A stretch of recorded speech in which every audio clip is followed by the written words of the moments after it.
के मन में यह जिज्ञासा होती है कि हमारे ग्रंथों में क्या होली का वर्णन है? क्या हमारे लिए होली का पर्व मनाना चाहिए अथवा नहीं मनाना चाहिए? तो इस बारे में अगर हम जैनागम के अनुसार देखें तो किन्हीं भी आगम ग्रंथों में होली का वर्णन नहीं है, लेकिन 400 वर्ष पूर्व की एक पुस्तक मिलती है जिसमें इस होली के बारे में वर्णन मिलता है कि एक बार किसी दुराचारी पुरुष ने एक निर्दोष स्त्री के साथ बलात्कार करने का प्रयास किया था, लेकिन वह अपने कार्य में सफल नहीं हो पाया। उस घर में दोनों थे और गांव वालों ने आक्रोश में आकर के उस घर में आग लगा दी। स्त्री निर्दोष थी, अतः वह बच गई और पुरुष जल करके खत्म हो गया।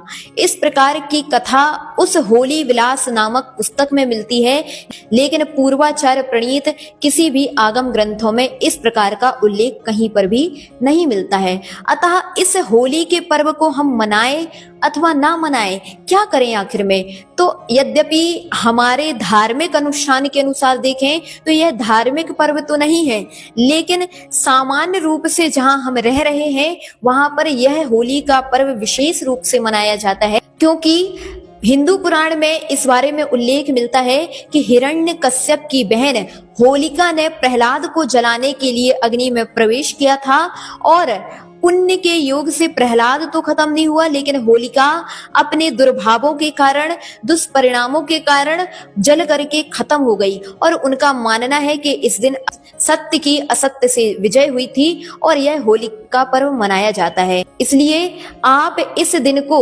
सामान्य रूप से तो आपसी प्रेम और वात्सल्य के साथ तो मना सकते हैं, लेकिन होलिका दहन करना महान हिंसा का निमित्त होता है, क्योंकि आप उसमें हिंसा नंदी नामक रौद्र ध्यान में आरूढ़ हुआ करते हैं। इसलिए इस प्रकार होलिका दहन के कार्यक्रम में कभी भी शामिल हमारे लिए नहीं होना चाहिए। अतः आप अगर दहन ही करना चाहते हैं तो अपने दुर्भावों को दहन कीजिए, अपने राग द्वेष आदि परिणामों को दहन कीजिए, अपने अंदर की ईर्ष्या आदि को दहन कीजिए, लेकिन किसी अन्य व्यक्ति के दहन करने में एक आनंद मनाना यह कदापि उचित नहीं है, बल्कि पाप का विशेष निमित्त है। यद्यपि अनेक लोग इस होली को तो मनाते हैं, लेकिन एक इसको पर्व के रूप में ना मना करके इसको वासनाओं के रूप में, इसको व्यसनों के रूप में मनाने लगे हैं। आज अनेक लोग इस दिन भांग आदि पी करके उपद्रव मचाते हैं। अनेक लोग इस प्रकार होली के रंग औरों के ऊपर उड़ेल करके हिंसा और अधिक से अधिक उपद्रव की क्रियाएं करते हैं, लेकिन ध्यान रखिए इस प्रकार की क्रिया उचित नहीं है।